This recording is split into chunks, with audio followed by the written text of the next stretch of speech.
Damien Dubois se tenait à la fenêtre de son bureau, contemplant les lumières de la ville en contrebas. Ses mains étaient enfouies dans les poches de son costume coûteux, mais l'argent ne pouvait combler le vide qu'il ressentait au fond de lui. À 45 ans, il possédait tout ce que l'argent pouvait acheter. Un appartement de luxe sur les Champs-Élysées, des voitures de luxe et plus d'argent qu'il ne pourrait en dépenser en 10 vies. Mais il était seul. Sa secrétaire, Nicole, frappa à la porte. « Monsieur Dubois, le conseil d'administration commence dans 5 minutes. »« Merci, Nicole, » répondit-il sans se retourner. Une autre réunion, un autre marché, quelques millions d'euros de plus. À quoi bon? La réunion s'éternisa comme d'habitude. Damien écoutait à peine ses cadres parler de marge bénéficiaire et de parts de marché. Ses pensées revenaient sans cesse à la dispute qu'il avait eue avec sa mère ce matin-là. « Quand vas-tu te caser ?» lui avait-elle demandé lors de leur petit déjeuner dominical. « Tu as besoin de quelqu'un dans ta vie, Damien. Tout cet argent ne te tiendra pas chaud la nuit. » Il l'avait éconduite comme il le faisait toujours. L'amour était pour les autres, les faibles. Il avait bâti Dubois Industrie de rien et il n'avait besoin de personne d'autre. La réunion se termina enfin à 21h. Damien rassembla ses affaires, dit bonne nuit à Nicole et se dirigea vers le parking souterrain. L'air de novembre était glacial. Il serra son manteau plus fort en marchant vers sa voiture. C'est alors qu'il l'entendit, un petit bruit comme un gémissement. Il l'aurait manqué si un camion n'avait pas pétaradé à proximité, le faisant s'arrêter. Le voilà. De nouveau. Venant de la ruelle à côté de son immeuble, Damien savait qu'il devrait simplement monter dans sa voiture et rentrer chez lui. C'était Paris après tout. Mais quelque chose le poussa à marcher vers le bruit. Au début, il ne vit que des poubelles et des cartons. Puis l'un des cartons bougea. Un petit visage apparut, les yeux grands ouverts de peur. C'était une petite fille, âgée de 7 ou 8 ans au plus. Ses vêtements étaient sales et déchirés. Ses cheveux noirs étaient emmêlés et son visage était taché de boue. « Salut » dit Damien doucement, s'accroupissant. « Ça va » La fille se recula dans son carton. « Je ne te ferai pas de mal, » dit-il. « Je m'appelle Damien. Comment tu t'appelles » Pendant un long moment, elle le fixa, puis d'une voix à peine audible, elle dit « Lilou. » C'est un joli prénom. Où sont tes parents, Lilou ? Sa lèvre inférieure trembla. « Je n'en ai pas. » Ces 3 mots simples frappèrent Damien comme un coup de poing dans l'estomac. « Depuis combien de temps es-tu là ?» Lilou haussa les épaules. « Je ne sais pas, longtemps. » Damien observa sa silhouette mince, la façon dont elle tremblait de froid. Quelque chose en lui, quelque chose qu'il pensait mort depuis des années, se fissura. « Tu voudrais venir manger ?»« Quelque chose ?» demanda-t-il. « Il y a une boulangerie-pâtisserie juste au coin de la rue. On peut prendre des crêpes. » Ses yeux s'illuminèrent au mot « crêpes », mais elle hésita. Sœur Marie-Thérèse dit de ne pas aller avec des inconnus. Sœur Marie-Thérèse ? Du foyer Saint-Vincent de Paul ? Lilou hocha la tête. Je me suis enfui. Ils étaient méchants là-bas. Le cœur de Damien se serra. Il pensa à sa propre enfance dans des familles d'accueil, avant d'atteindre la majorité légale. Les liens froids, les estomacs vides, le sentiment que personne au monde ne se souciait de savoir si vous viviez ou mouriez. « Je comprends, » dit-il. « J'ai grandi dans des endroits comme ça aussi. Mais je te promets que tu peux me faire confiance. Regarde, on s'assiera juste près de la fenêtre où tout le monde pourra nous voir. Et si tu ne te sens pas en sécurité, tu peux partir à tout moment. » Lilou étudia son visage pendant un long moment. Puis elle rampa hors de son carton, se tenant sur des jambes tremblantes. Elle était encore plus petite qu'il ne le pensait. Ses vêtements pendaient sur elle comme des chiffons sur un épouvantail. Sans réfléchir, Damien ôta son manteau et le lui enroula autour. C'était comme mettre une couverture sur un chaton. « Merci » murmura-t-elle. Ils allèrent à la boulangerie-pâtisserie, Lilou restant juste hors de portée de son bras. La serveuse leva les sourcils en voyant ce couple étrange. L'homme en costume à 1000 € et la petite fille, sale noyée dans son manteau. Mais un regard vif de Damien l'empêcha de faire un commentaire. Lilou commanda des crêpes aux pépites de chocolat. Lorsqu'elles arrivèrent, elle regarda la pile de nourriture comme si elle ne pouvait pas croire que c'était réel. « Vas-y » l'encouragea Damien. « C'est pour toi. » Elle mangea comme si elle avait peur que quelqu'un lui enlève la nourriture, se blottissant sur sa plaque. Damien commanda plus de crêpes, puis des œufs et du bacon. Il observa le retour, des couleurs sur ses joues. « Quel âge as-tu, Lilou ?»« 8 ans, dit-elle entre deux bouchées. « Et depuis combien de temps es-tu au foyer ?»« Depuis que je suis petite. Ma mère est morte quand j'étais bébé. Je n'ai jamais connu mon père. » Damien hocha la tête. Ses propres parents étaient morts dans un accident de voiture lorsqu'il avait 6 ans. Il se souvenait à quel point il s'était senti perdu, effrayé. « Le foyer n'était pas agréable, continua Lilou. Les grands enfants me prenaient ma nourriture, et sœur Marie-Thérèse nous frappait avec une règle quand nous étions méchants. » La colère monta dans la poitrine de Damien. Il avait entendu des histoires sur le foyer Saint-Vincent de Paul. L'endroit aurait dû être fermé il y a des années. « Tu n'as pas besoin d'y retourner », se surprit-il à dire. Lilou leva les yeux, l'espoir et la peur se disputant dans ses yeux. « Où puis-je aller ?» Damien savait qu'il était fou d'y penser. Il n'avait aucune raison de s'occuper d'un enfant. Sa vie était faite de transactions commerciales et de conseils d'administration, pas d'histoire du soir et de devoirs. Mais en regardant le visage de Lilou, il ne pouvait supporter l'idée qu'elle retourne à cet endroit. Ou pire, qu'elle finisse morte dans une ruelle. « Tu pourrais rester avec moi, dit-il. J'ai un grand appartement. Avec beaucoup de place. Tu aurais ta propre chambre, des vêtements neufs, de la bonne nourriture.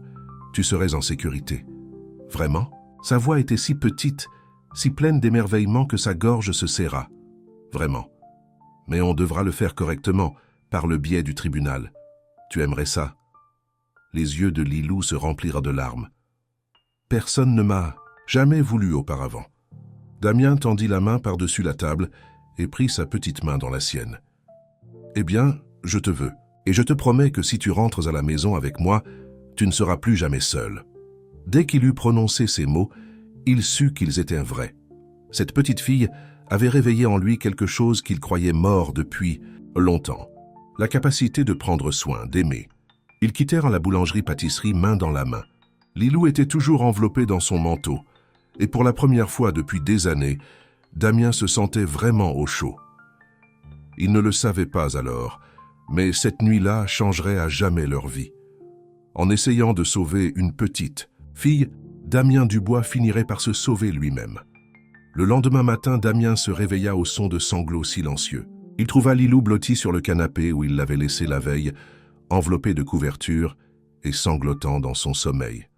« Lilou, » dit-il doucement en lui touchant l'épaule, « réveille-toi, ma chérie. Tu es en sécurité. » Ses yeux s'ouvrirent en grand, sauvages de peur pendant un instant, avant qu'elle ne se souvienne où elle était. « Je pensais que c'était un rêve, » murmura-t-elle. « Pas un rêve, » sourit Damien. « Tu es vraiment là. » Il lui avait donné l'un de ses t-shirts pour dormir. Il lui tombait jusqu'aux genoux comme une robe. Ses cheveux noirs étaient toujours emmêlés, son visage toujours sale, mais ses yeux étaient plus brillants que la veille au soir. « As-tu faim » demanda-t-il. Elle hocha la tête avec empressement. « Eh bien, je ne suis pas un grand cuisinier, mais je peux préparer des céréales. Ensuite, il faut aller faire les courses. Tu as besoin de vêtements, de chaussures, de tout. » « Je n'ai jamais fait les courses auparavant, » dit Lilou. Le cœur de Damien se serra. Une chose si simple, faire les courses. Mais pour cette petite fille, c'était aussi étrange que d'aller sur la lune. Pendant que Lilou mangeait ses céréales, Damien passa quelques appels. D'abord à son avocat, lui expliquant la situation et lui demandant des informations sur la garde d'urgence. Puis à Nicole, annulant toutes ses réunions pour la journée. « Mais monsieur, » protesta Nicole, « la réunion sur la fusion peut attendre, » la coupa Damien. Quelque chose de plus important s'est présenté. Il entendit le choc dans son silence. En 15 ans, Damien Dubois n'avait jamais rien mis avant les affaires. Leur premier arrêt fut un grand magasin. Les yeux de Lilou s'écarquillèrent devant les rayons de vêtements, toutes les couleurs et tous les choix. Elle touchait tout avec hésitation, comme si elle avait peur que ça puisse disparaître. « Choisis ce que tu veux, » lui dit Damien. Elle choisit des choses simples, des jeans, des t-shirts, un pull rose qui la fit sourire. Mais lorsqu'ils arrivèrent à la section des robes, elle s'arrêta devant une robe de fête blanche avec un grand nœud.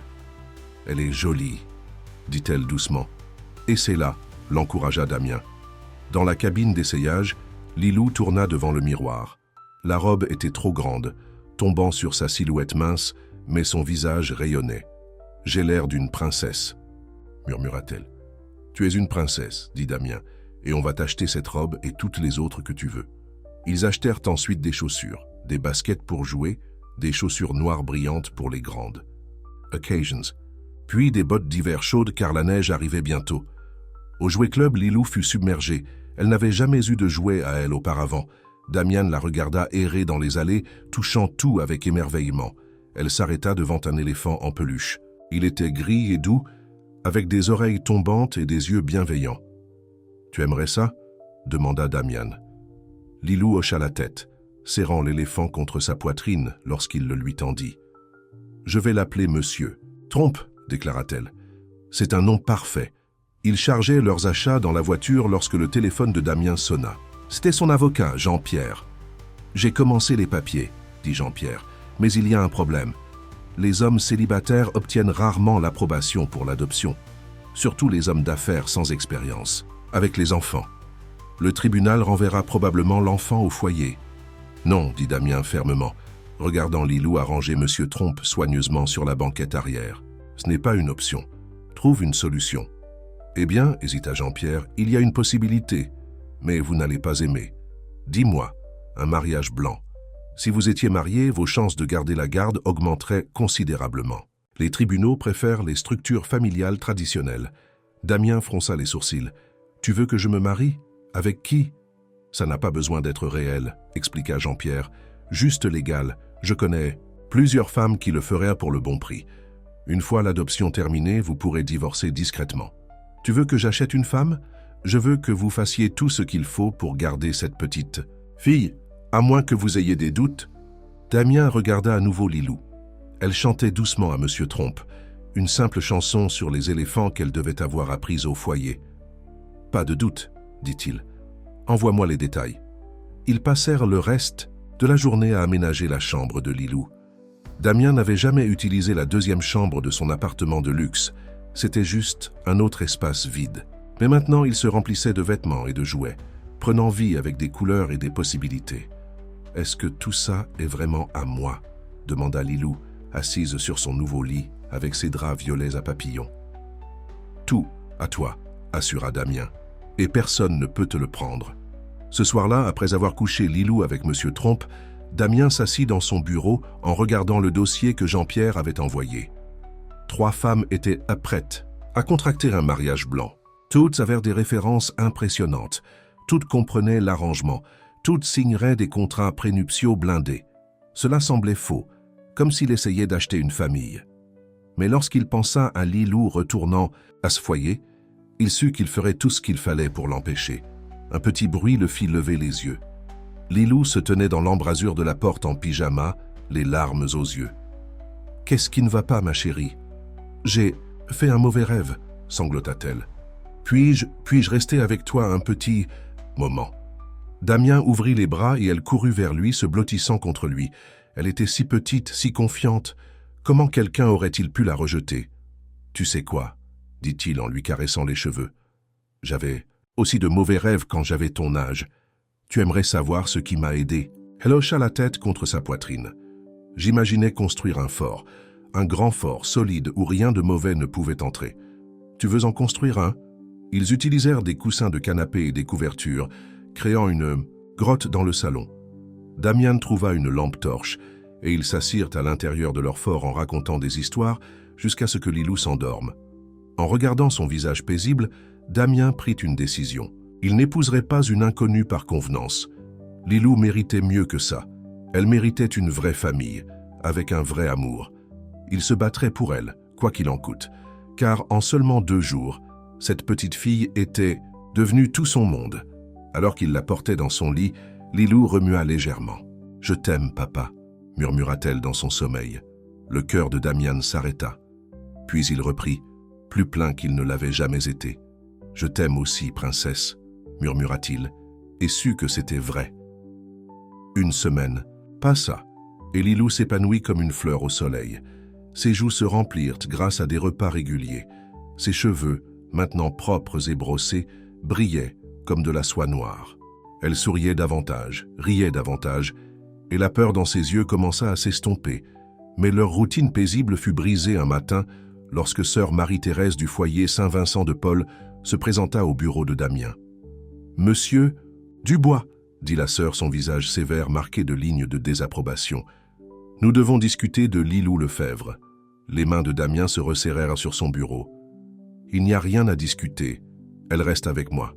Cette enfant est une pupille du foyer Saint-Vincent de Paul, » dit sœur Marie-Thérèse. « Vous n'aviez aucun droit de la prendre.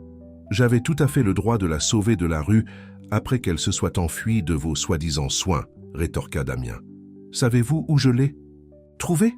Dans un carton à moitié gelé et affamé. » Le visage de sœur Marie-Thérèse rougit. « Nous offrons des soins adéquats à tous nos enfants. » « Adéquats ?» Damien se leva, la colère faisant trembler sa voix. « C'est pour ça qu'elle fait des cauchemars où elle se fait frapper avec des règles? Pourquoi elle accumule de la nourriture dans sa chambre parce qu'elle a peur qu'on lui prenne? Les enfants exagèrent de souvent. »« Dehors !» coupa Damien. « Et si vous essayez de me reprendre Lilou, je ferai enquêter mes avocats sur chaque plainte jamais déposée contre votre établissement. Chaque bleu, chaque repas manquant, chaque euro de financement qui n'est pas allé là où il était censé aller. » Le visage de sœur Marie-Thérèse pâlit. « Vous n'oseriez pas. Essayez-moi. » Après son départ, Damien appela Jean-Pierre. « Il faut accélérer la procédure de garde. Ils vont essayer de la reprendre. »« Je travaille dessus, » dit Jean-Pierre. « Mais sans femme dans le tableau, il doit y avoir un autre moyen. » « Eh bien, il pourrait y en avoir un, mais c'est risqué. Nous pourrions essayer d'obtenir la garde d'urgence sur la base de preuves de maltraitance au foyer Saint-Vincent de Paul. Mais il faudrait que Lilou témoigne. » Le cœur de Damien s'affaissa. L'idée de faire passer ça à Lilou, de la faire revivre ses souvenirs. « Laissez-moi réfléchir, » dit-il. Ce soir-là, il rentra à la maison pour trouver Lilou et Nicole en train de faire des biscuits. Sa secrétaire habituellement efficace avait de la farine dans les cheveux et riait, tandis que Lilou plaçait soigneusement des pépites de chocolat sur chaque biscuit. « Monsieur Dubois !» Lilou courut pour le prendre dans ses bras, mettant de la farine sur son costume. Il s'en fichait. « Nicole m'apprend à faire des biscuits. J'espère que ça va, » dit Nicole. Elle était seule après l'école et j'ai pensé « c'est plus que ça va », sourit Damien. « Merci Nicole. » Il avait observé Lily mesurer les ingrédients, la façon dont elle louait chaque biscuit légèrement de travers, la douceur avec laquelle elle arrangeait le nœud de ses cheveux. Une idée commença à prendre forme dans son esprit. Plus tard, après que Lily fut couchée, Damien demanda à Nicole de rester pour un café. « Depuis combien de temps travaillez-vous pour moi, Nicole ?»« 15 ans ce mars, » répondit-elle. « Et pendant tout ce temps, vous ai-je déjà posé des questions sur votre vie privée ?» Nicole sourit. « Non, monsieur. Vous avez toujours été très concentré sur les affaires. Dites-moi maintenant, êtes-vous marié? Avez-vous des enfants? »« Divorcé, » dit-elle. « Pas d'enfants, même si j'en ai toujours voulu. Mon ex-mari, elle, fit une pause. N'était pas un homme bien. » Damien hocha la tête. « Nicole, je vais vous demander quelque chose de fou. Vous pouvez dire non, et rien ne changera entre nous. Mais j'ai besoin de votre aide. » Il expliqua la situation.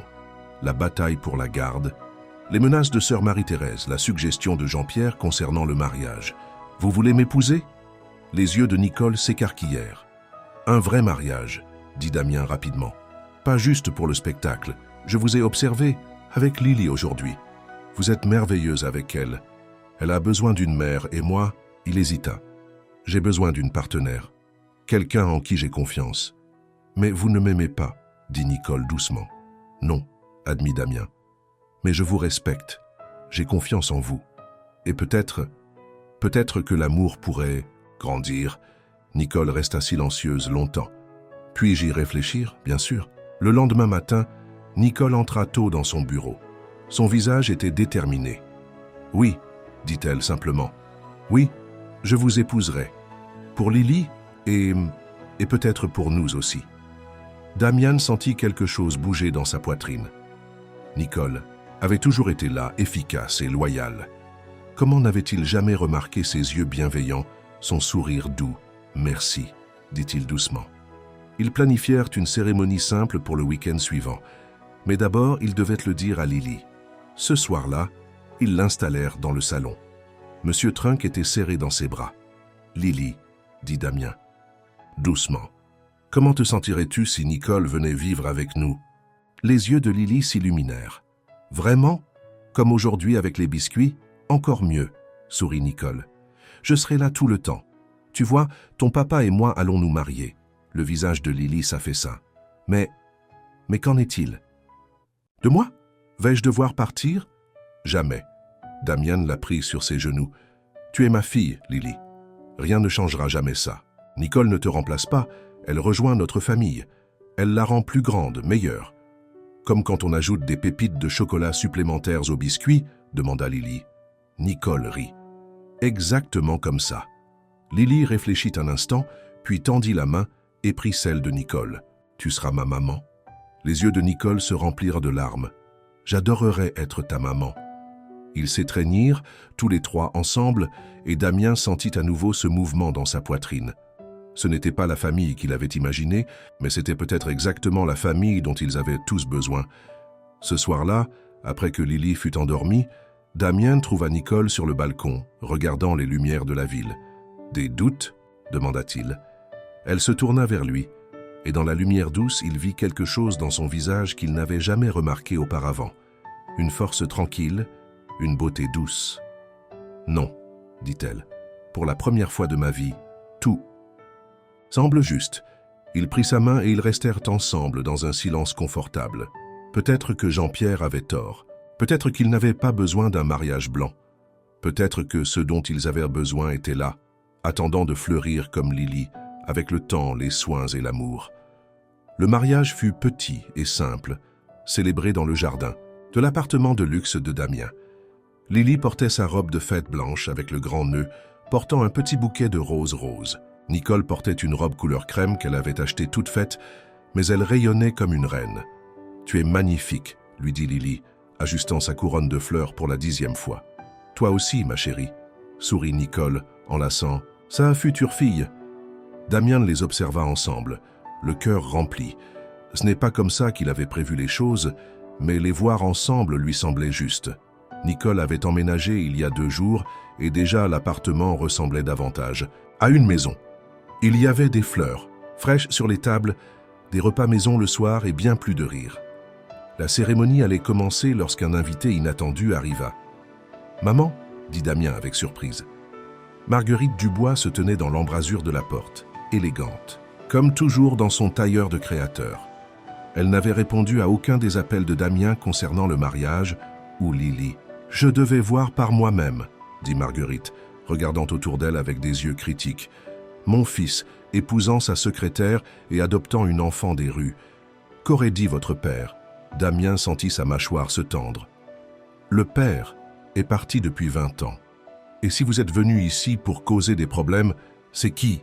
chuchota Lily à Nicole en montrant Marguerite du doigt. Les yeux de Marguerite se fixèrent sur Lily, s'écarquillant légèrement. La ressemblance de l'enfant avec un jeune Damien était frappante. Les mêmes cheveux noirs, le même menton.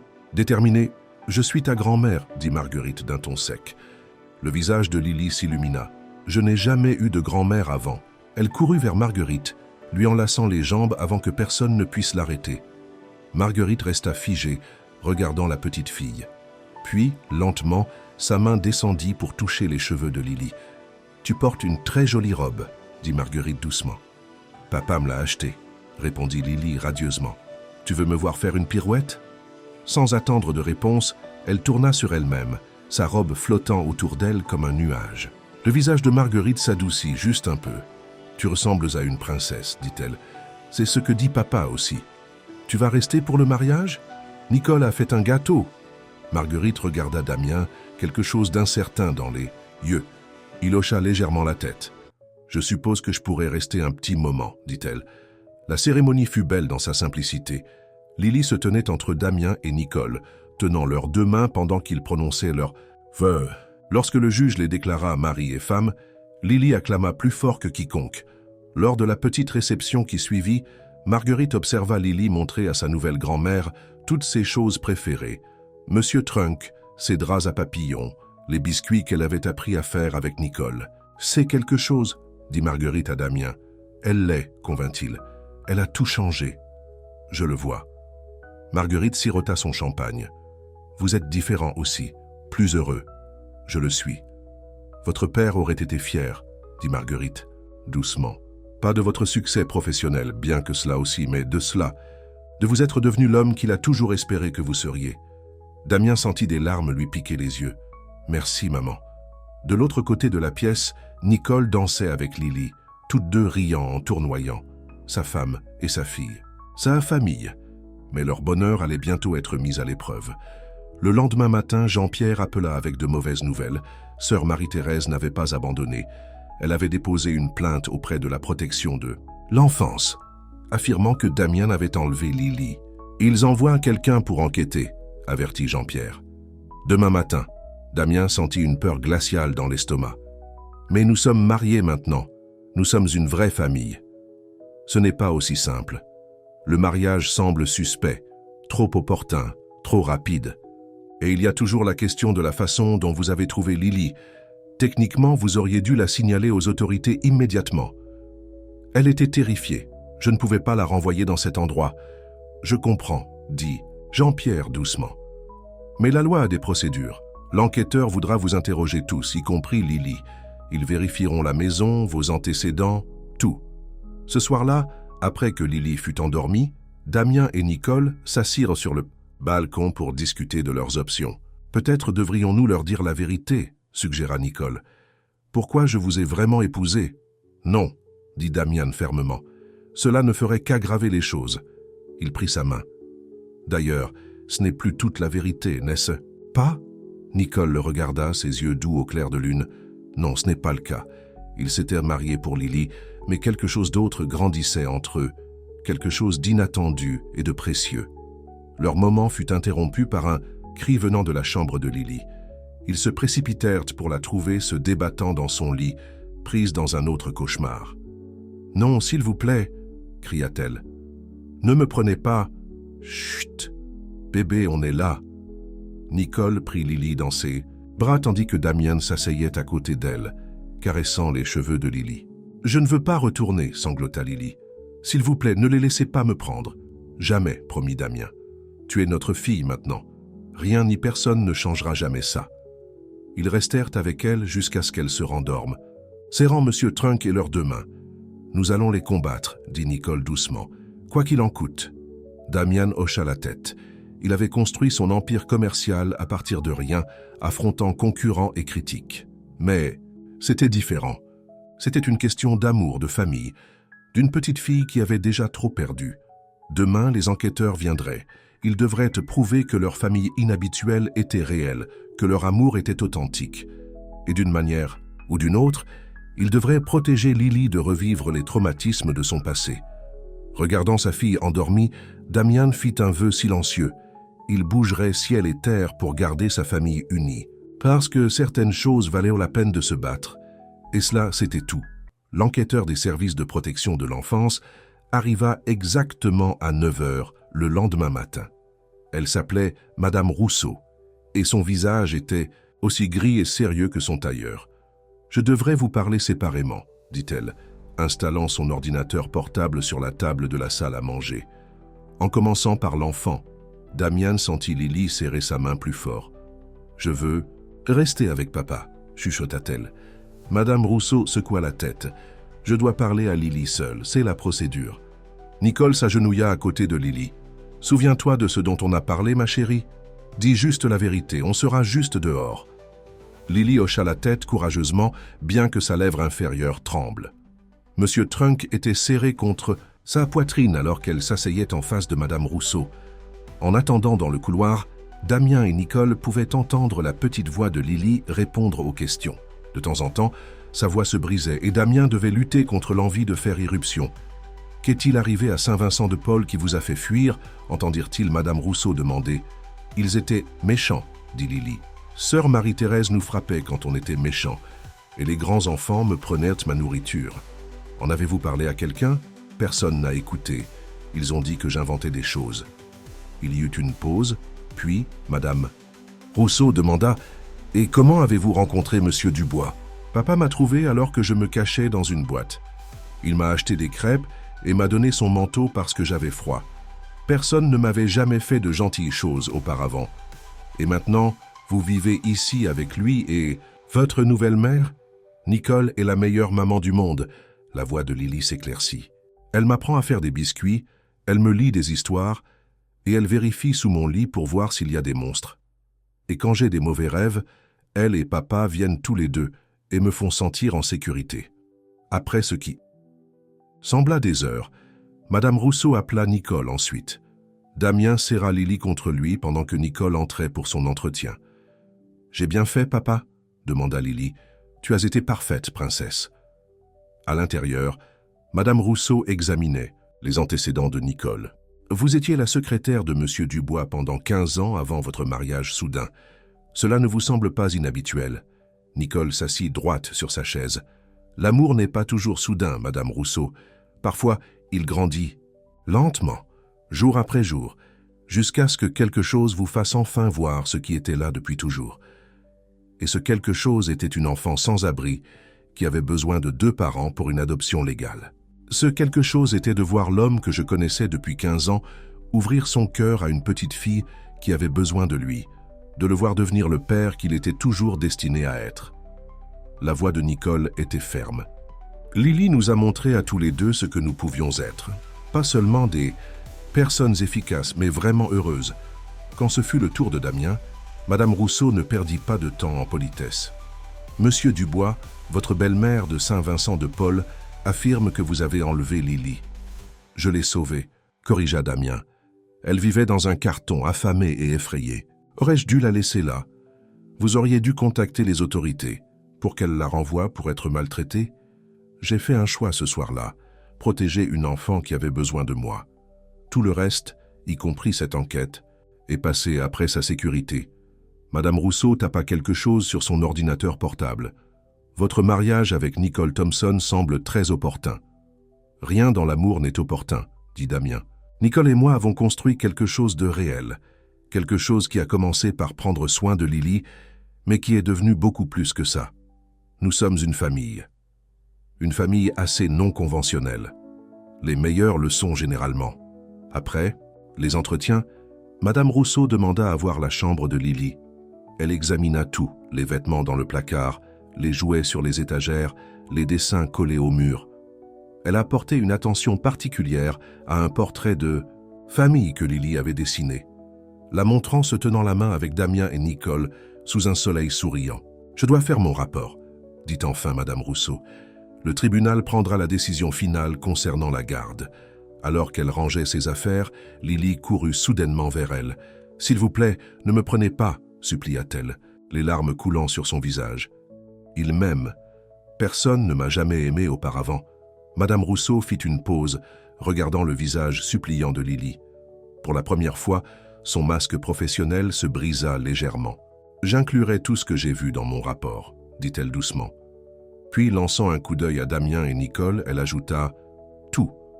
Après son départ, les 3 se serrèrent fort dans les bras l'un de l'autre. « Que se passe-t-il maintenant ?» demanda Lily. « Maintenant, on attend, » dit Damien. « Mais quoi qu'il arrive, on est ensemble dans ça. » Ce soir-là, aucun d'eux ne voulait être séparés.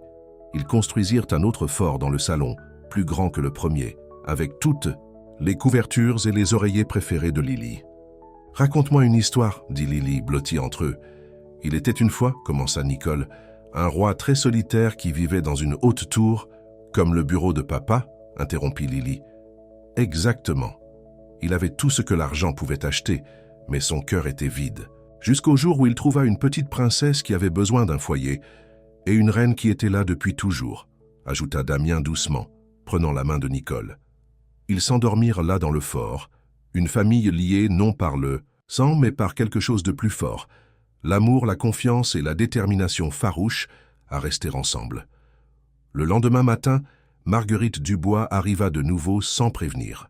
Mais cette fois, elle portait un gros dossier. « J'ai fait des recherches sur Saint-Vincent-de-Paul, dit-elle, et j'ai trouvé quelque chose qui pourrait aider. » Elle étala des documents sur la table de la salle à manger, documents financiers, rapports de plaintes, dossiers médicaux. « Sœur Marie-Thérèse a détourné des fonds destinés aux soins des enfants, » expliqua Marguerite, « et j'ai des preuves. Si elle continue à se battre pour la garde de Lily, ces documents seront transmis à la police et aux autorités ecclésiastiques. » Damien regarda sa mère avec étonnement. « Vous avez tout fait, ça ?»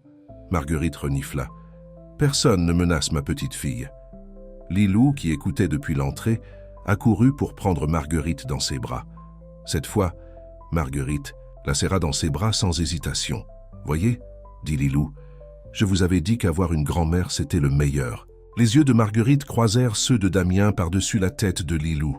En eux, il ne vit pas seulement la femme de la haute société sévère qu'il avait élevée, mais une mère qui se battrait aussi férocement pour sa famille que à lui. « Merci, maman, » dit-il doucement. Marguerite hocha la tête, lissant les cheveux de Lilou.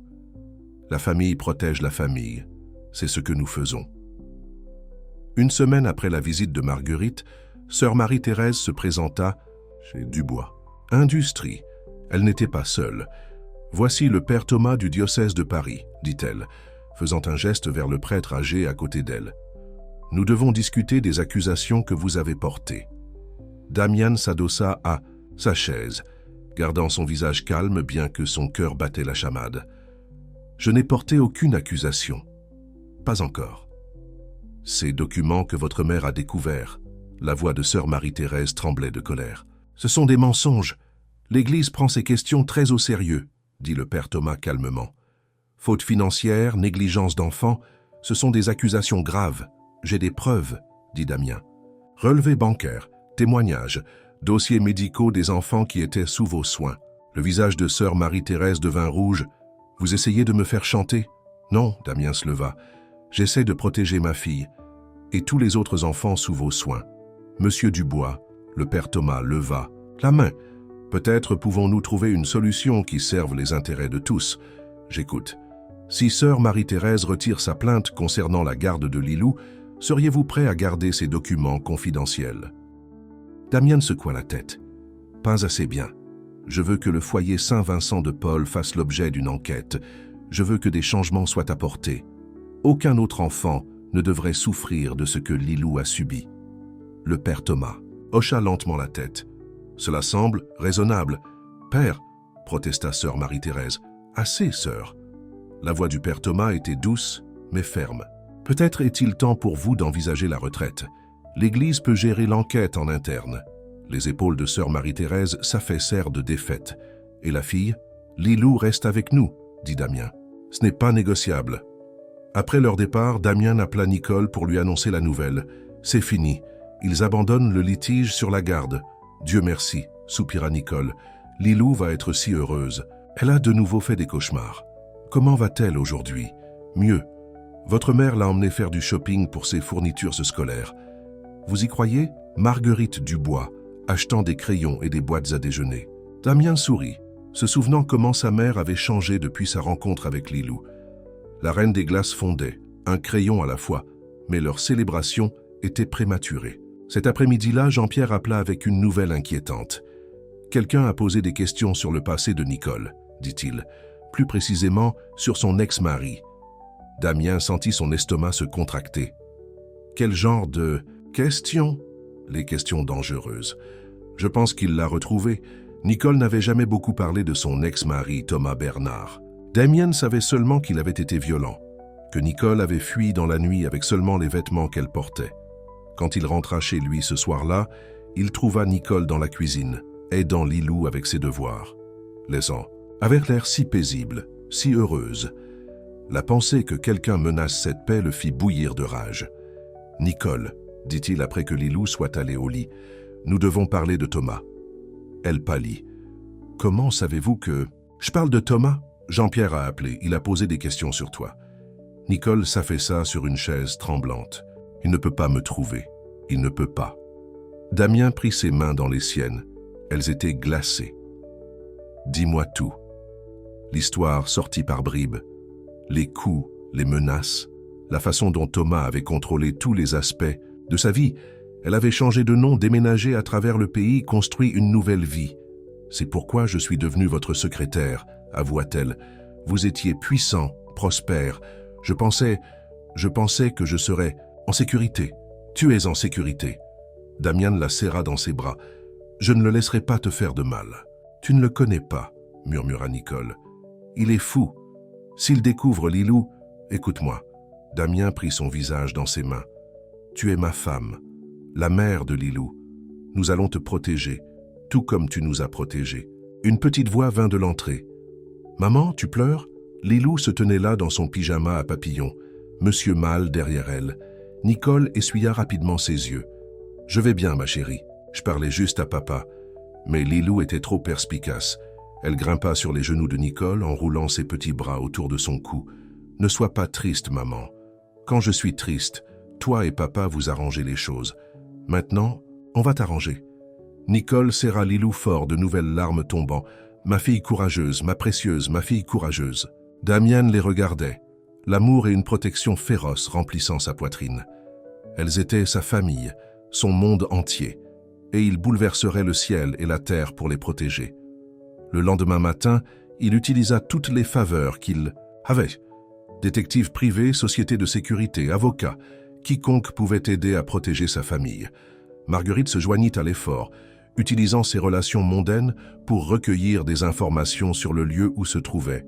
« Thomas Bernard, il est à Marseille, » rapporta-t-elle, mais il a organisé des voyages à Paris. « Quand ?»« La semaine prochaine, Damien, » hésita-t-elle. « Fais attention. Les enquêteurs ont trouvé des choses violentes. Cet homme est dangereux. » Damien hocha la tête sombrement. « Je sais, mais je le suis aussi quand il s'agit de protéger ma famille. » Ce soir-là, il trouva Nicole dans la chambre de Lilou, regardant leur fille dormir. « Je ne peux pas perdre ça, » murmura Nicole. « Je ne peux pas la perdre, ni toi. » Damien passa ses bras autour d'elle par derrière. « Tu ne le feras pas. Nous avons affronté Sœur Marie-Thérèse, la protection de l'enfance, le jugement de la société, et nous sommes toujours là. Nous allons affronter ça aussi. Ensemble ?» Nicole se retourna dans ses bras. « Ensemble » promit-il, et l'embrassa doucement. Ils s'étaient mariés par convenance pour Lilou, mais en chemin cela était devenu réel. Profond, vrai et digne d'être défendu. Dehors, les lumières de la ville brillaient comme des étoiles. Dedans, une famille se serrait les uns les autres, trouvant de la force dans son amour, alors qu'elle se préparait à affronter les tempêtes qui arrivaient. Parce que c'est ce que font les familles. Elles affrontent les ténèbres ensemble et s'aident à trouver la lumière. Un bouquet de roses rouges arriva chez Dubois Industries le lendemain matin. Il n'y avait pas de carte, mais les mains de Nicole tremblaient lorsqu'elle les regarda. « Il envoyait toujours des roses rouges, » murmura-t-elle, avant que les mauvaises choses n'arrivent. Damien appela immédiatement la sécurité. « Je veux que la livraison soit tracée et doubler les gardes à l'entrée du bâtiment. » Mais Thomas Bernard était intelligent. Les fleurs avaient été commandées en ligne, payées avec une carte prépayée. Un autre bouquet arriva à leur domicile cet après-midi-là. Comment a-t-il trouvé notre adresse? Nicole marchait dans le salon. « J'ai été si prudente, nous devrions partir pendant un moment, » suggéra Damien. « J'ai une maison à Saint-Tropez, quelque part en sécurité jusqu'à ce que nous puissions nous occuper de lui. » Nicole secoua la tête. Fuir n'a rien résolu la dernière fois. Il a continué à me retrouver. Lilou rentra alors de l'école primaire, bouillonnante d'excitation à propos d'une pièce de théâtre scolaire à venir. « Je vais être une princesse », annonça-t-elle. « On peut aller faire du shopping pour un costume. » Nicole força un sourire. « Bien sûr, ma chérie. Ce week-end. » Mais ce soir-là, après que Lilou se soit endormie, Nicole prit une décision difficile. « Je dois partir, » dit-elle à Damien. « Si je reste, il vous fera du mal à toi et à Lilou. Je ne peux pas laisser ça arriver. » « Non. » La voix de Damien était ferme. « Nous ne le laisserons pas déchirer cette famille. »« Tu ne comprends pas » La voix de Nicole craqua. « La dernière fois, quand j'ai essayé de le quitter, il m'a mise à l'hôpital. Les médecins ont dit que j'avais failli mourir. » Damien la prit dans ses bras. « C'était quand tu étais seule. Tu n'es plus seule. » Un petit bruit les fit se retourner. Lilou se tenait dans l'embrasure de la porte, les larmes coulant sur son visage. « Maman part ?» demanda-t-elle d'une toute petite voix. « Non, bébé. » Nicole tendit la main vers elle. « Je ne pars pas.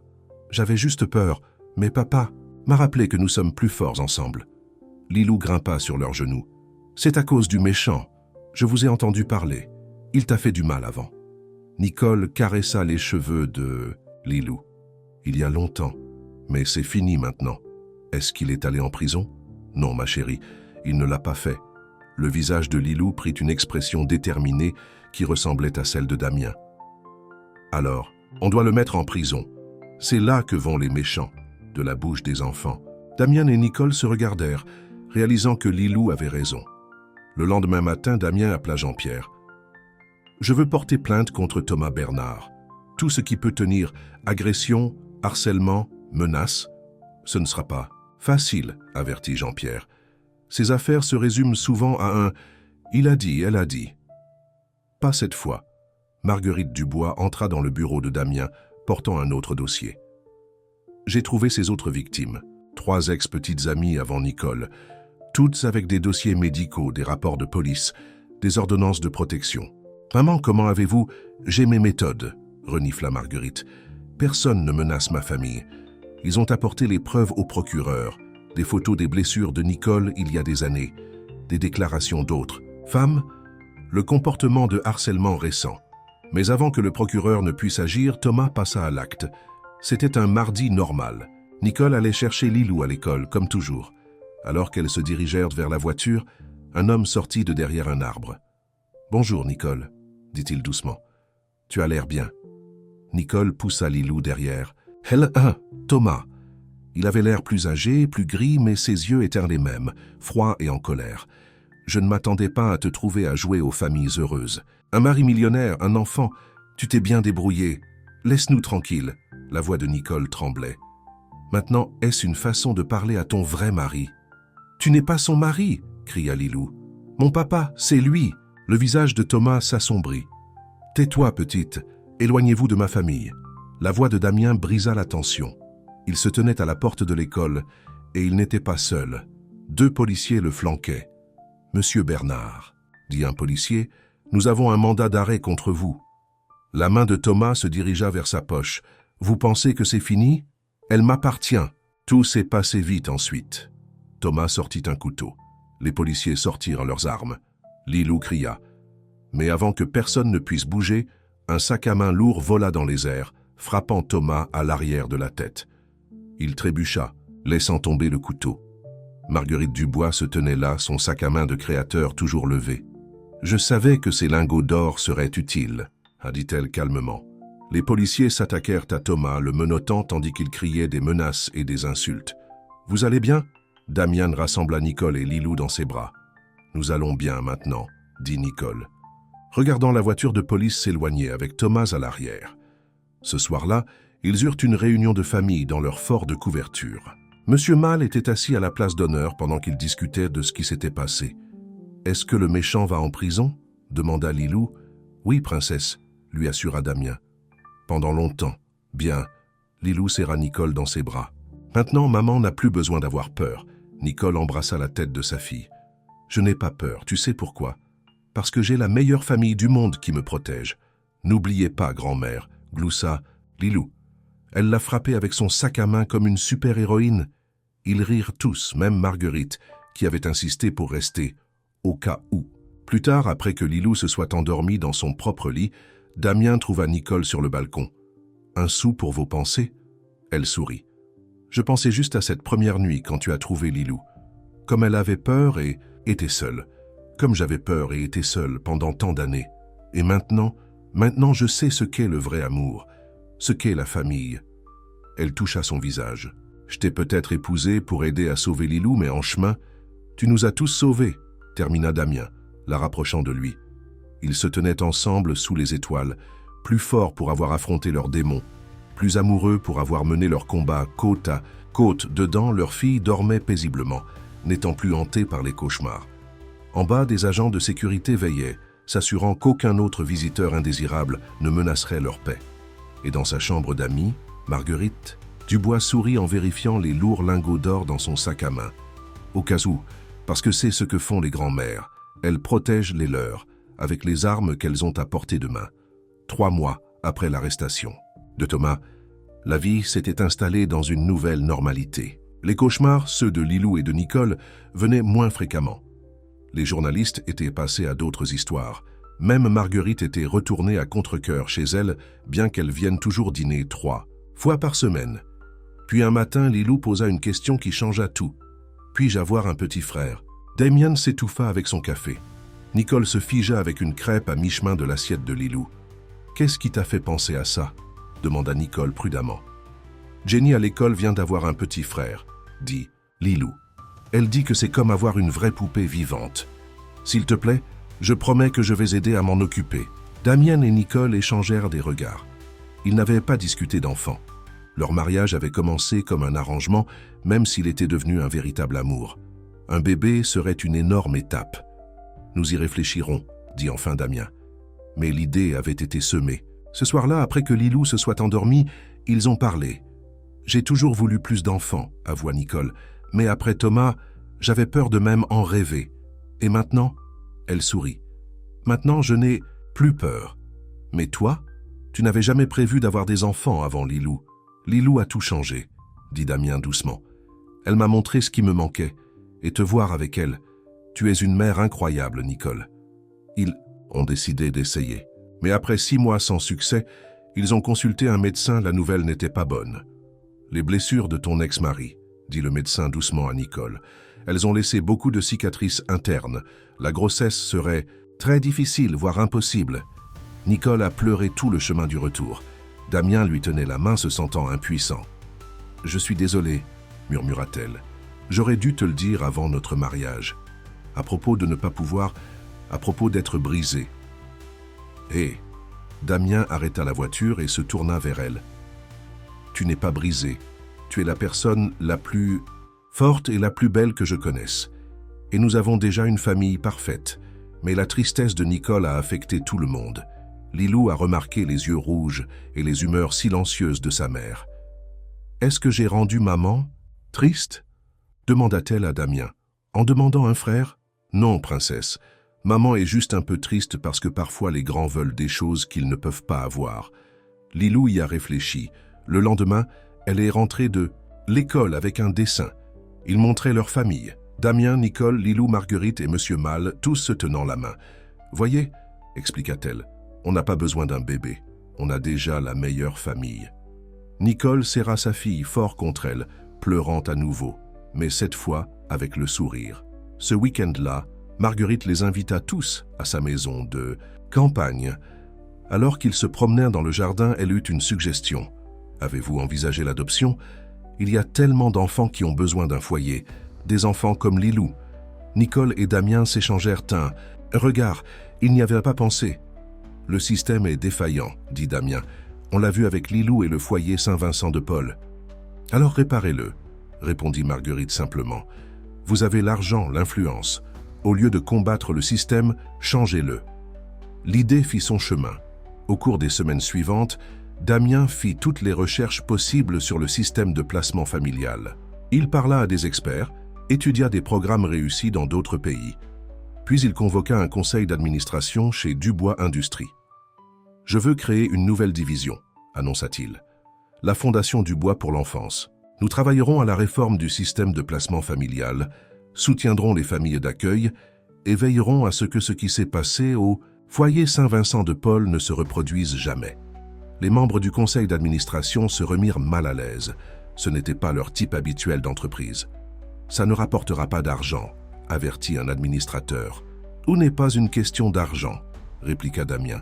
« Parfois, il s'agit de faire ce qui est juste. » Le premier projet de la Fondation fut la reconstruction du foyer Saint-Vincent de Paul avec un nouveau personnel et de nouvelles politiques. Le remplacement de sœur Marie-Thérèse fut une femme gentille nommée sœur Hélène, qui croyait aux câlins plutôt qu'aux règles. Ils ont également lancé un programme pour aider les enfants placés à atteindre la majorité légale, en leur offrant des bourses d'études, une formation professionnelle et un soutien. Un jour, alors qu'elle visitait le nouveau foyer Saint-Vincent de Paul, Nicole rencontra une adolescente nommée Maria. Elle avait 15 ans, était en colère et sur la défensive, tout comme Nicole l'avait été à cet âge-là. « Personne ne veut adopter des adolescentes, » dit Maria amèrement. « Nous sommes trop vieilles, trop abîmées. » Nicole regarda cette fille qui lui rappelait tant elle-même. « Aimerais-tu venir dîner avec ma famille ?» Maria haussa les épaules, essayant de faire comme si cela ne la concernait pas. « Comme tu veux. » Mais au dîner, quelque chose de magique se produisit. Lilou adopta immédiatement Maria comme sa grande sœur, lui montrant tous ses jouets et ses dessins. Marguerite lui apprit à tenir correctement une cuillère à soupe, la traitant comme une dame plutôt qu'une fautive. Damien lui demanda quels étaient ses centres d'intérêt et écouta réellement ses réponses. Et Nicole vit la petite fille effrayée derrière la façade dure de Maria. Ce soir-là, après le départ de Maria pour le foyer Saint-Vincent-de-Paul, ils eurent une autre réunion de famille dans le fort. « Maria peut-elle être ma sœur ?» demanda Lilou. « Elle a aussi besoin d'une famille. » Damien regarda Nicole. « Qu'en penses-tu ? Je pense que notre famille a de la place pour une personne de plus, » sourit Nicole. Le processus d'adoption fut plus facile cette fois-ci, grâce au soutien de la Fondation Dubois. Maria emménagea 2 semaines plus tard. Au début, elle était méfiante, attendant que l'autre chaussure tombe. Mais lentement, elle commença à faire confiance, à sourire, à appartenir. Un soir, Damien rentra à la maison et trouva Maria, en train d'aider Lilou avec ses devoirs pendant que Nicole préparait le dîner et que Marguerite mettait la table avec sa meilleure porcelaine parce que les dîners en famille doivent être spéciaux. Son cœur était tellement plein qu'il risquait d'éclater. C'est à ça que ressemblait la vraie richesse. Pas l'argent sur ses comptes ou le succès de l'entreprise, mais l'amour qui remplissait chaque recoin de leur maison. « Papa ?» Lilou accourut pour le serrer dans ses bras. « Maria m'a appris les fractions aujourd'hui, et maman dit qu'on peut prendre un chien. »« Un chien ?» demanda-t-il à Nicole. Elle haussa les épaules en souriant. « Eh bien, pourquoi pas ? Notre famille semble ne cesser de grandir de toute façon. » Et ce fut le vrai miracle. Leur famille avait commencé avec un homme d'affaires solitaire et une petite fille dans un carton. Elle avait grandi pour inclure une secrétaire qui était devenue bien plus, une grand-mère qui avait appris à aimer à nouveau, et maintenant une adolescente qui avait besoin d'eux autant qu'ils avaient besoin d'elle. Ce n'était pas la famille à laquelle ils s'attendaient, mais elle était parfaite telle qu'elle était. Le chien qu'ils adoptèrent était un chien errant du refuge, avec une oreille tombante et une autre dressée. Lilou le nomma Eros, parce que, comme elle l'expliqua, il va protéger notre famille tout comme nous nous protégeons les uns les autres. Ce fut Maria qui le trouva, faisant du bénévolat au refuge dans le cadre de ses heures de service communautaire pour l'école. Au moment où Eros posa sa tête sur ses genoux, elle sut qu'il était destiné à être le leur. « Il est un peu abîmé, » dit-elle à Damien. « Personne ne le voulait parce qu'il n'est pas parfait. Mais il est parfait pour nous. » Damien regarda le chien, qui manquait une partie de sa queue et avait une cicatrice sur un œil. Il pensa à sa famille, tous portant des cicatrices, tous guérissant ensemble. « Tu as raison, dit-il, c'est exactement ce dont nous avons besoin. » Héros s'intégra parfaitement, dormant au pied du lit de Lilou et suivant Maria comme son ombre.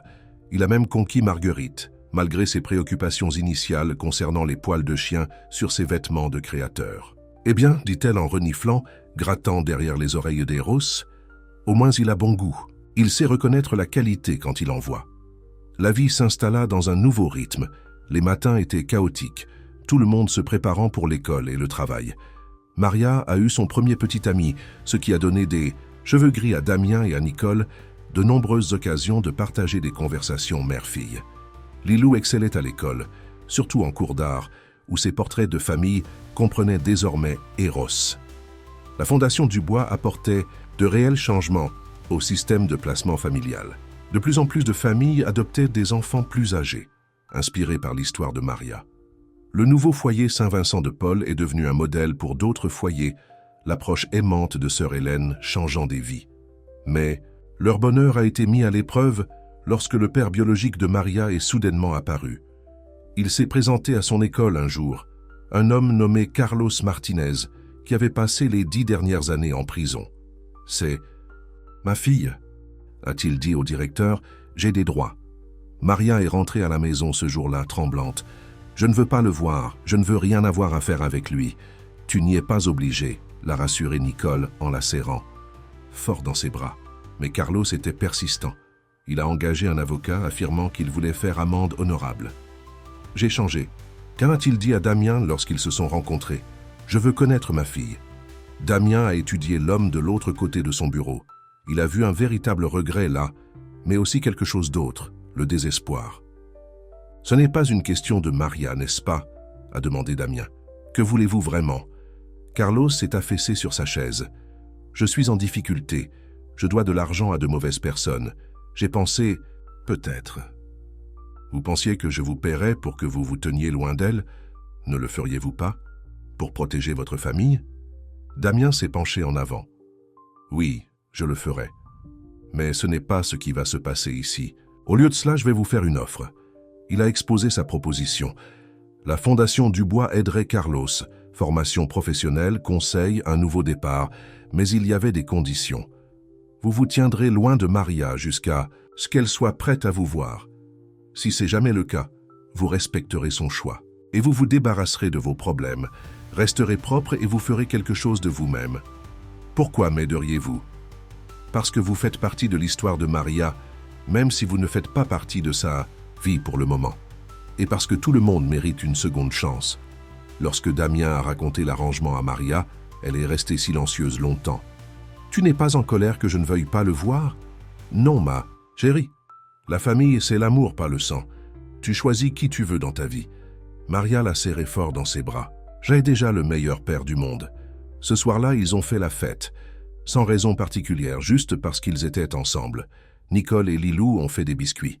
Maria a appris à Marguerite à jouer aux jeux vidéo, ce qui était hilarant à regarder. Héros poursuivait sa queue et aboyait après les écureuils par la fenêtre. Damien s'est assis en arrière, regardant sa famille avec un cœur plein. Il y a 2 ans, il était un homme solitaire qui ne se concentrait que sur l'argent. Maintenant, il avait plus d'amour dans sa vie qu'il n'en avait jamais rêvé. La Fondation Dubois grandissait aussi. Ils avaient ouvert un nouveau centre pour les mères adolescentes, leur offrant soutien et éducation au lieu de jugement. Nicole le dirigeait, comprenant mieux que la plupart ce que cela signifiait d'avoir besoin d'un nouveau départ. Un jour, une jeune femme est entrée en tenant un bébé et en ayant l'air terrifiée. « Je ne peux pas faire ça », a-t-elle dit à Nicole. « Je ne suis pas assez bien. » Nicole a pensé à son propre parcours, d'une femme maltraitée à une mère aimante de 2 enfants. « Aucune de nous ne commence par être assez bien », a-t-elle dit. « Nous apprenons, nous grandissons, et nous ne le faisons pas seuls. » La femme est restée, d'autres sont venus. Le centre est devenu un lieu d'espoir et de deuxième chance. Marguerite a commencé à y faire du bénévolat, surprenant tout le monde, y compris elle-même. Ces filles ont besoin de quelqu'un pour leur apprendre les bonnes manières, a-t-elle expliqué. Mais tous ont vu comment elle s'adoucissait autour des bébés, comment elle glissait de l'argent supplémentaire dans le fonds d'urgence, comment elle se battait comme une tigresse lorsque quelqu'un osait juger ses filles. Un soir, alors qu'ils étaient assis dans leur fort familial habituel, maintenant assez grand pour 2 adolescentes, 2 adultes, une grand-mère, un chien et Monsieur Mal, Lilou fit une annonce. « Je veux aussi aider les enfants quand je serai grande, comme nous avons aidé Maria. Et comme tu m'as aidé, a ajouté Maria en serrant sa petite sœur dans ses bras. Nicole regarda Damien, les larmes aux yeux. Leur fille qui avait commencé de rien rêvait de donner aux autres. « Tu sais quoi ?» dit Damien. « Je pense que c'est la meilleure idée que j'ai jamais entendue. » Héros s'aboya en signe d'accord, les faisant tous rire. Dehors, les lumières de la ville scintillaient comme toujours. Mais à l'intérieur de leur maison, quelque chose de magique s'était produit. Une famille née du hasard et du choix était devenue quelque chose d'extraordinaire, un phare d'espoir pour ceux qui avaient besoin de croire aux deuxièmes chances et aux fins heureuses. Parce que parfois, les meilleures familles ne sont pas celles dans lesquelles nous naissons, mais celles que nous construisons ensemble, un acte d'amour à la fois. 5 ans s'étaient écoulés depuis la nuit où Damien avait trouvé Lilou dans ce carton. La Fondation Dubois célébrait son 4e anniversaire avec un gala spécial au foyer Saint-Vincent de Paul, nouvellement rénové. « Es-tu nerveuse pour ton discours ?» demanda Nicole à Lilou, maintenant âgée de 13 ans, alors qu'elle l'aidait à enfiler sa robe. « Un peu, admit Lilou, mais Maria m'a aidé à répéter. » Maria, maintenant âgée de 20 ans et en 2e année d'université, étudiait le travail social. Elle vivait dans un dortoir mais rentrait à la maison tous les week-ends, prétendant que c'était pour la cuisine de Nicole, mais en réalité parce qu'elle manquait à sa famille. « Tu vas être formidable, petite chipie, » dit Maria, en ajustant sa propre robe. « Parle simplement avec ton cœur. » Le gala était bondé, d'anciens enfants placés qui avaient trouvé un foyer grâce à la fondation, des familles qui avaient adopté, des donateurs qui avaient soutenu leur travail. Même Carlos Martinez était là, propre et sobre depuis 3 ans. travaillant comme conseiller pour les adolescents en difficulté. Maria n'était toujours pas prête pour une relation avec lui, mais ils s'étaient échangé des lettres. De petits pas, appelait cela Nicole. La guérison prend du temps. Héro était couché sous le buffet avec un nœud papillon, volant des friandises aux enfants qui trouvaient ses oreilles dépareillées charmantes. Marguerite, élégante comme toujours dans sa robe de créatrice, faisait semblant de ne pas remarquer. Il y a 5 ans, commença Lilou son discours debout, grande et droite sur le podium, j'étais une petite fille effrayée vivant dans un carton. Je n'avais pas de famille, ni d'espoir, ni même assez de nourriture à manger. Mais ensuite, mon père m'a trouvée et tout a changé. Elle regarda Damien, qui sentait des larmes dans les yeux. Mais mon histoire ne parle pas que de moi. Elle parle de ma mère, Nicole, qui m'a appris que l'amour peut guérir toutes les blessures. De ma sœur Maria, qui m'a montré que la famille ne dépend pas de là où l'on vient, mais de là où l'on appartient. De ma grand-mère, Marguerite, qui a appris que parfois les meilleures choses de la vie viennent avec un peu de poil de chien. Un rire a parcouru la foule. Marguerite s'est essuyé les yeux avec un mouchoir brodé. La Fondation Dubois ne consiste pas seulement à trouver des foyers pour les enfants. Il s'agit de construire des familles, de vraies familles, composées d'amour, de confiance et de deuxième chance. Parfois, ces familles ne ressemblent pas à ce à quoi les gens s'attendent. Parfois, elles ont 2 mères ou 2 pères. Parfois, ce sont les grands-parents qui élèvent les petits-enfants. Parfois, elles sont construites pièce par pièce, comme un puzzle qui trouve ses pièces manquantes. Elle brandit Monsieur Mal, un peu usé maintenant, mais toujours aimé. Cet éléphant a été mon premier cadeau dans ma nouvelle famille. J'avais peur de croire que c'était réel, que je pouvais le garder. Mais mon père m'a promis que l'amour, une fois donné, est éternel. Et il avait raison. Dans le public, sœur Hélène a serré dans ses bras une adolescente qui commençait tout juste son propre voyage. Carlos s'est essuyé les larmes des yeux, pensant aux années perdues et aux nouveaux débuts. Les couples qui avaient adopté, par le biais de la Fondation, se sont tenus la main, se souvenant de leurs propres histoires. Aujourd'hui, nous ne célébrons pas seulement le succès de la Fondation, nous célébrons chaque enfant qui a trouvé un foyer, chaque parent qui a ouvert son cœur, chaque famille qui a été construite sur le choix plutôt que sur le hasard. Damien se tenait le bras autour de Nicole, regardant leur fille briller. Qui aurait cru qu'un acte de gentillesse par une nuit froide mènerait à tout cela, après? Le discours, alors que les gens se mêlaient et partageaient leurs histoires, un petit garçon tira la manche de Damien. « Êtes-vous l'homme qui aide les enfants à trouver des familles ?» demanda-t-il. Damien s'agenouilla à sa hauteur. « Toute ma famille aide à cela, aimerais-tu les rencontrer ?» Le garçon hocha timidement la tête. « Je m'appelle Jules », chuchota-t-il. « Je viens d'arriver au foyer Saint-Vincent de Paul. Hier, sœur Hélène dit que je pourrais trouver une famille adoptive comme Lilou. Tu le feras, a promis Damien. Veux-tu connaître un secret? Les meilleures familles sont celles qui se trouvent exactement au moment où elles en ont besoin. » Plus tard dans la soirée, ils se sont tous réunis dans le fort, une tradition dont ils n'avaient jamais grandi. Maria était rentrée pour le week-end. Marguerite avait enlevé ses chaussures de créatrice pour s'asseoir par terre. Héro dormait la tête sur les genoux de Lilou pendant qu'elle faisait ses devoirs. « J'ai réfléchi, » dit Nicole, doucement à Damien. À Jules. Il sourit. « Moi aussi. Notre famille a de la place pour une personne de plus, n'est-ce pas ?» Damien l'embrassa. « C'est ce que font les familles. Elles grandissent. » Lilou leva les yeux de ses livres. « Est-ce qu'on prend un autre frère ?» Maria sourit. « Mieux vaut cacher tes jouets, petite chipie. Je vais devoir redécorer une autre chambre, » réfléchit Marguerite. « Peut-être un thème sportif cette fois-ci. » Ils ont tous ri, mais il y avait aussi des larmes de joie, parce que c'est ce que fait le véritable amour. Il se multiplie, il grandit, il tend la main aux autres qui en ont besoin. Le lendemain, matin, Damien se tenait à la fenêtre de son bureau, comme il l'avait fait cette nuit-là, il y a 5 ans. Mais maintenant, au lieu de voir son propre reflet, il voyait l'avenir lumineux et plein de possibilités. Son téléphone a vibré. Un texto de Nicole. Sœur Hélène dit que Jules adore les chiens. Il sourit en pensant au petit garçon qui avait tiré sa manche, une autre pièce du puzzle de leur famille, attendant de trouver sa place. Dehors, la ville s'éveillait. Quelque part, un enfant attendait un foyer. Quelque part, une famille attendait d'être construite. Et dans un appartement de luxe avec un fort de couverture dans le salon, Un homme d'affaires qui pensait autrefois avoir tout se préparait à ouvrir à nouveau son cœur. Parce que c'est ce que fait l'amour. Il change tout, pour toujours.